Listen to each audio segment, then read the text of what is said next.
It's definitely a thriller. It's definitely, you can call it social, political thriller. I don't know what. A realistic cinema. Or social, political, emotional thriller. I don't know what. You have to find out the definition. So now you think that we should move on from defining cinema from being commercial or say non-commercial or arts. There was a time when there were two kinds of cinema being made. एक तो बिल्कुल without any credibility, एक दूसरा issue based cinema था जो बिल्कुल entertaining नहीं था. So that time there was a, you could say commercial cinema. Now I don't think there's any kind of there's a new cinema which has come, which is blended both the thing, where you have an issue which like Neerja or Pan Singh Tomar or what Nishi made earlier, Drishyam. So these films, these are dealing with issues, but they are entertaining. So this is a cinema which is new. Thank you. When I was going through the trailer, I realized it's a man's anger towards the system. The cinema is a man's anger towards the system. Like each one of us is angry with the system at some point, with something or the other. Usually it's a conception among the masses that actors get it all easy. They have their ways. Do you think it holds any truth? Actors, please, sometimes it becomes difficult. Because they are on the limelight and they are easy target. So आप लोगों को मसाला मिल जाता है अगर हम कुछ भी करते हैं थोड़ा बहुत भी, तो हमारे लिए चीज़ें डिफिकल्ट हो जाती हैं. एंड यस, आपका इन्फ्लुएंस होता है लोगों पे, कुछ लोग आपसे मिलकर खुश होते हैं तो कुछ चीज़ें हो सकती हैं. लेकिन जैसे अभी मेरे घर में, मैं वहाँ हूँ बॉम्बे में, वहाँ पर मेरे घर के सामने ये मोबाइल टावर है. I could do anything. I am just running from coast to coast. Nothing is happening. So system is system for everybody. Even अगर किसी के लिए हो भी जाता तो it doesn't mean the system is. We have to keep on asking right questions, understanding your own responsibility and duties. आपको आप सवाल तो पूछने ही पड़ेंगे. And this film is not just about anger. There are many aspects. आपको trailer से देख के शायद एक एस्पेक्ट समझ में आया होगा, but there are many other shades in the film. Last कुछ महीनों में हम देख रहे हैं कि हॉलीवुड फिल्में कंपेयर टू बॉलीवुड फिल्में are making more money at the box office. Recent example रहा कॉन्ज्यूरिंग ने 3 और 2 लफ्ज़ों की कहानी से ज़्यादा पैसा बॉक्स ऑफिस पे बनाई है. One is that it's time that Bollywood should pull up their socks, क्योंकि Bollywood is giving us very tough competition. मैं आपको कई सालों से मैं इंटरव्यूज में बोल रहा हूँ कि हॉलीवुड एक टाइम आएगा जब हॉलीवुड जो है हो सकता है खा जाएगा. हाँ. और उसका इतिहास ऐसा रहा है, कई मुल्कों में उसने उस इंडस्ट्री ठप कर दिया, चाहे वो यूके की हो, चाहे फ्रांस की हो, चाहे इटली की हो, सब जगह की ठप हो गई इंडस्ट्री. और अभी कुछ दिन पहले किसी बड़े स्टार का इंटरव्यू आ रहा था सीजन के, उससे सवाल पूछा गया था, मैं उसका नाम नहीं लूँगा. उसने कहा कि जब तक हमारे यहाँ 6 गाने हैं और हीरोइन है और हम डांस कर रहे हैं, नाच रहे हैं, हमारी फिल्मों को कोई खतरा नहीं. मुझे ये बहुत ही अजीब बात लगी, क्योंकि उसी स्टार की एक फिल्म आई थी, किसी एक स्टार की फिल्म आई थी जंगल बुक के साथ. किसी को पता नहीं होगा कि जंगल बुक उसको खा जाएगी. तो अभी I think we have to pull up our socks. We have to make stories जो कि लोग कनेक्ट कर सके. और हमारी ऑडियंस थोड़ी इवॉल्व हो गई है, उसको इंटेलिजेंट सिनेमा भी देखना है, सिर्फ टाइम पास नहीं देखना है. तो अगर हमारी उसमें कहानी नैरेटिव में अगर हमारे चेंजेस नहीं आए और हमने अपग्रेड नहीं किया, हमने यंग जनरेशन को अगर एंगेज नहीं किया, तो आप बेफिक्र रहिए, हम बहुत जल्दी घर पे बैठेंगे. और ये ट्रू है. 2 महीने से देख लीजिए और इतनी तेजी से आएगा वो कि आपको पता भी नहीं चलेगा कब आके अड़प. इंडिया की एक फैसिनेशन है हॉलीवुड से, we are not denying that. आज आपको प्रियंका चोपड़ा हो, दीपिका पादुकोण हो, या आप हो, या कोई भी बॉलीवुड एक्टर हॉलीवुड में जब काम करते हैं, हम तुरंत उनको इंटरनेशनल स्टार बोलने लगते हैं, वो ज़्यादा इंपॉर्टेंस देने लगते हैं. कहीं ना कहीं यू फील दैट अननेसेसरीली हम बहुत ज़्यादा फैसिनेटेड है हॉलीवुड से. नहीं, देखिए, हॉलीवुड जिस तरह से फिल्में बना रहा है, फैसिनेट तो होना पड़ेगा, पूरी दुनिया के लिए फिल्म बना रहा है, इतना बड़ा मार्केट है. और आपको जिस तरह से एंगेज करता है, आपने वो विद्या नहीं सीखी. वो इशू बेस्ड फिल्म बनाता है, लेकिन साथ में क्रेडिबिलिटी को नहीं होता है. आप अगर किसी सब्जेक्ट पे फिल्म देख रहे हैं हॉलीवुड की, तो उस फिल्म में आप वो इन्फॉर्मेटिव है कि वो क्रेडिबल है उसकी इन्फॉर्मेशन। हमारे यहाँ बोलते हैं अरे ये तो फिल्मों में होता है, ऐसा थोड़ी होता है। हमारी की फिल्में क्रेडिबल नहीं है और उनके पास है, उन्होंने एंगेज किया है लोगों को, तो इसलिए और it's the toughest industry to break it, इसलिए लोग बोलते हैं कि हाँ यार तो बड़ा काम कर दिया अगर आपने कर दिया वहाँ। लेकिन हम दूसरी तरफ अगर आप देखें तो हम तो हमेशा से अभी तक मन से तो आज़ाद हुए ही नहीं है ना। हमारा चलना फिरना, रहना सहना, खाना पीना, हाव सब तो हम बाहर से उधार ले रहे हैं। कौन सी ऐसी चीज़ें जिसकी हम रिस्पेक्ट करते हैं? हमसे लड़ने को खड़े हो जाते हैं कि आपने ये क्यों बोला, इसको इस भगवान को ऐसा कैसे बोला, इस धर्म को ऐसा कैसे बोला, उसके लिए खड़े हो जाते हैं, लेकिन अंदर से रिस्पेक्ट नहीं है अपनी। तो I think we should be able to really respect ourselves and work on our whatever we should be objectively able to see कि हाँ कहाँ हम लैग करते हैं, कहाँ हमें नया करना है। अगर एक यंग जनरेशन अगर दूसरी तरह का सिनेमा देखना चाह रही है तो we should be able to provide them। Irfan sir, हम नवी मुंबई से बोल रहे हैं, आपको उन सभी लोगों का क्या देख के बोलूँ मैं, नमस्कार, सलाम। हमें एक ये जानने में बहुत एक क्यूरियोसिटी है कि अभी तो चलो फिल्मों की बात चल रही है, हाँ। क्यूरियोसिटी आपके पर्सनालिटी में लगती है जी। एक तो आप लोग काम करते हैं, हमें लगता है कुछ यूनिक स्टाइल से करते हैं, तो आपकी काम करने की फिलोसफी बताइए। हाँ। दूसरा पहला ये बोलिए, फिर और एक सवाल है आपके। हाँ, काम करने की सर मैंने बचपन से मुझे पता नहीं थी बात, लेकिन धीरे धीरे मुझे समझ में आई।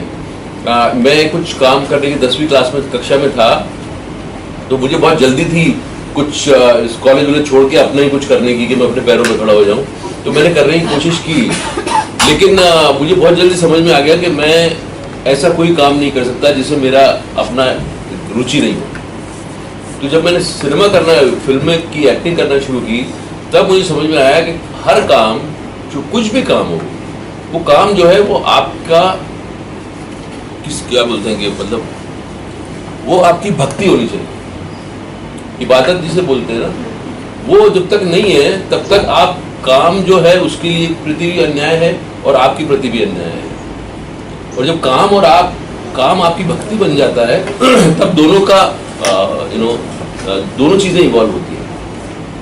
तो कोई भी काम आदमी जब चूज करता है कि यार मुझे इतना पैसा मिल जाएगा ये करने से, तो आई थिंक वो कहीं भी उसका जो है आगे जाके कुछ ना कुछ गड़बड़ होना ही है।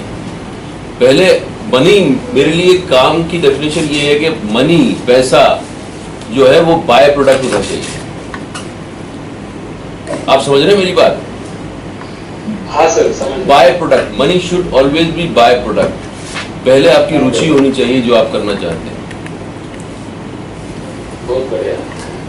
एक हम मीडिया के लोग हैं और आप सिनेमा करते हैं, तो आप भी एक मीडिया ही है जी। तो हमें एक ऐसा लगता है कि जो नई जनरेशन आ रही है या फिर जो हालात है आज तक के जी देश के या समाज के, तो उसको पकड़ने में या फिर उससे मतलब उनकी जो लैंग्वेज है, उनकी जो थिंकिंग है, हाँ, वो पकड़ने में मीडिया की चाहे वो सिनेमा हो या हम लोग हो, हमारा कुछ जो अभी का जो फ्रेमवर्क है वो कुछ रिजिड सा लगता है, या कुछ उसको पकड़ने में कुछ फ्लेक्सिबिलिटी नहीं है, या फिर हम उनको रिफ्लेक्ट नहीं कर पा रहे हैं।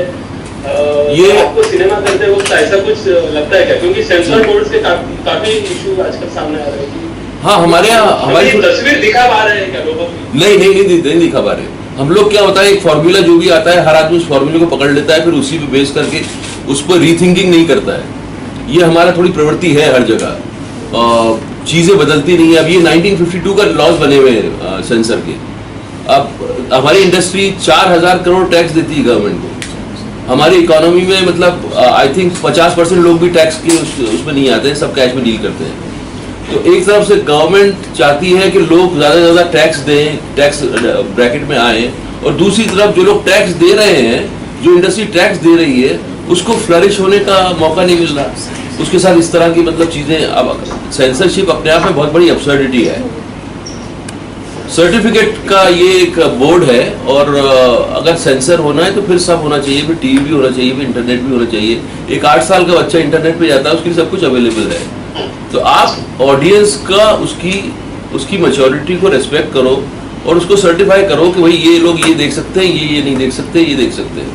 आप सब्जेक्ट को लेकर जो है उस पर ज़्यादा दखलबाजी नहीं होनी चाहिए, मेरा मानना ये है। जो हॉलीवुड में जो सॉफ्टवेयर और जो टेक्नोलॉजी बनाते हैं वो सेल्फ से उठा के हम लेते हैं। इंडिया में ऐसी कोई बॉलीवुड के लिए या फिल्म इंडस्ट्री के लिए और सिनेमा के लिए जो रिसर्च जो लगता है जो चाहिए वो नहीं बनता।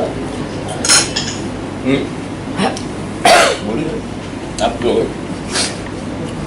सर हमारा सिनेमा धीरे धीरे बेहतर हो रहा है, और बॉलीवुड में ज़्यादातर जो है ये अभी सारी ज़्यादा स्पेशल इफेक्ट वाली फिल्में बन रही हैं। वो एक दौर है, वो मुझे लगता है कि ख़त्म होगा। हमेशा ऐसा नहीं चल सकता, चेंज आता है, और हमारे यहाँ की फिल्में भी चेंज हो रही हैं। हमारे यहाँ एक तरफ तो सिर्फ टाइम पास फिल्में भी बन रही हैं, जिसको आप जाइए टाइम पास करिए और आ जाइए और भूल जाइए उसको। दूसरी ऐसी फिल्में भी बन रही हैं जो कि हमारी ज़िंदगी से उनका लेना देना है अभी, और इसीलिए रीजनल सिनेमा इतना स्ट्रांग होता जा रहा है। मैंने जब सैराट देखी तो मतलब मेरा इतना दिल खुश हुआ। सैराट जैसे अभी प्रॉब्लम भी डील करती है, एक इशू भी है उसके अंदर, और साथ में वो इतनी एंटरटेनिंग फिल्म भी है। और हर साल मराठी इंडस्ट्री से एक ना एक अच्छा डायरेक्टर आ रहा है, और हिंदी में भी कुछ मतलब जैसे अब पिछले साल ही थी नीरजा थी, पीकू थी, तलवार थी। ये फिल्में जो है पहले नहीं बनती थी इस तरह की फिल्में, जिनका के जो कि रियल लाइफ से डील कर रही हैं बट आपको एंटरटेन भी कर रही हैं। तो हमारे यहाँ भी धीरे धीरे चेंज आ रहा है, आप बेफिक्र रहिए, हम बदलेंगे। सर और एक सवाल है जी।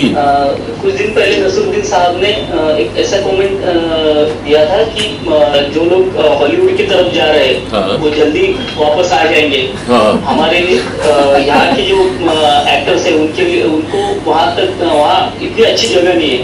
हाँ। इस कमेंट को आप किस तरह से लेते हैं और क्या सोचते हैं? उन्होंने देखिए वो बहुत समझदार आदमी है, उन्होंने कहा होगा, सोच समझ के कहा होगा। तो अब हो सकता है आ जाए तो कोई ठीक ही आ जाएंगे तो वापस, क्या बुरा, क्या हमारे भी तो इंडस्ट्री है, यहाँ काम कर लेंगे। इरफान नागपुर से बात कर रहा हूँ। जी नितिन जी। मेरा सवाल ये है, सवाल मतलब आपसे वो किस्सा मुझे सुनना है कि आपने अनुपम खेर जी के शो में एक बात बताई थी। हाँ। कि आप जब एज अ स्टार हिट हो गए इंडस्ट्री में, तब भी आप मम्मी से जब मिलते थे अपने माता जी से, तो बोलती थी कि इसके साथ में कुछ नौकरी वगैरह भी कर लिया करो।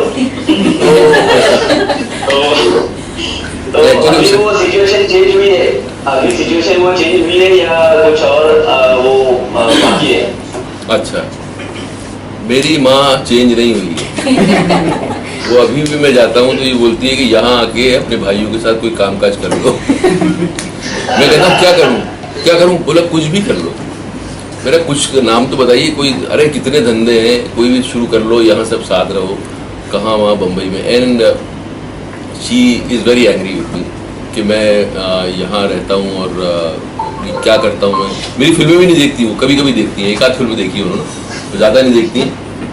उनको ये लगता है कि सब जो हैं भाई एक साथ रहें, एक छोटा कोई कामकाज हो, ये सब आना जाना। उनको तो ये लगता है कि इतना रात को मैं शूटिंग क्यों करता हूँ, मना क्यों नहीं कर देता डायरेक्टर को कि टाइम हो गया बंद कर दो। तो एक बार उन्होंने मीरा नायर को भी डांट दिया था।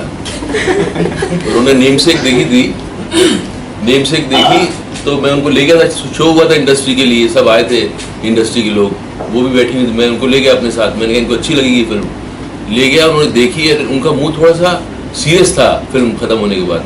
मैंने कहा बहुत इमोशनली इफेक्ट हुआ इनके बाद, तो अभी तारीफ करेंगी मेरी। तो मैं उनको उठा के लेके गया, मैंने कहा कैसी लगी आपको? बोला ऐसा मुंह हिलाया उन्होंने, बोला तुम्हारी डायरेक्टर कहाँ है? मैंने कहा वो, मैं ढूंढ लगा उनको, मैंने कहा वो खड़ी मिलना है, जरा लेके चलो मुझे उनकी बात। मुझे लगा इतना अच्छी लगी इनको, अब जाके उसकी तारीफ करेंगी कुछ। तो जाके उसको बोली मीरा नायर को, तुम्हें मेरा ही बच्चा मिला था मारने के लिए।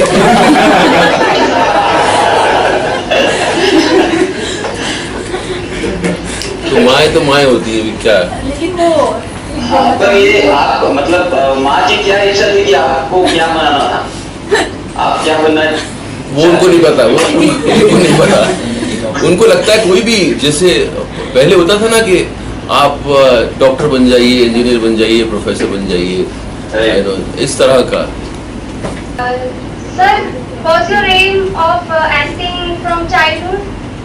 ओके। आपको एक्टिंग नहीं आना था? नहीं, मैं एक्टिंग में नहीं, मैं जो बाद में डिस्कवर किया मैंने, मैं क्रिकेटर बनना चाहता था, स्पोर्ट्स में जाना चाहता था। फिर और स्पोर्ट्स के लिए आपको थोड़ा सपोर्ट चाहिए होता है, तो बाद में मुझे लगा कि एक्टिंग करना चाहिए, क्योंकि क्रिकेट में तो सिर्फ 11 ही लोग होते हैं, 11, 12, 15। एक्टिंग में तो कितने भी आ सकते हैं ना। सर, आजकल लड़कियां भी ये करियर चूज करती है, but it is said that it is not safe for girls. So what is your opinion? आप नहीं, सो स्वीट, नहीं, आप ऐसा नहीं है, आपको ऐसा काम ढूंढना चाहिए जिसमें आपका कॉन्फिडेंस बढ़े, जाकर पर्सनैलिटी बढ़े, और ये हमारा देश है, हमें ये लड़ना चाहिए इस चीज़ के लिए, और सेफ्टी ढूंढनी चाहिए, बात करना चाहिए कोई बात को। आई थिंक सेफ्टी का सबसे पहला जो स्टेप है कि किसी बात को जो है डर के छुपाना नहीं चाहिए। आप चाहे कहीं भी हो, आपको ऊपर वाले ने पैदा किया है, किसी और ने, आपको किसी से डरना नहीं चाहिए। ऊपर वाले ने आपको ये लाइफ दी है, आप इसकी मालिक हैं, आपकी चॉइस आपकी ज़िंदगी बनाएगी, आप जो चूज़ करेंगे उससे आपकी कहानी लिखी जाएगी।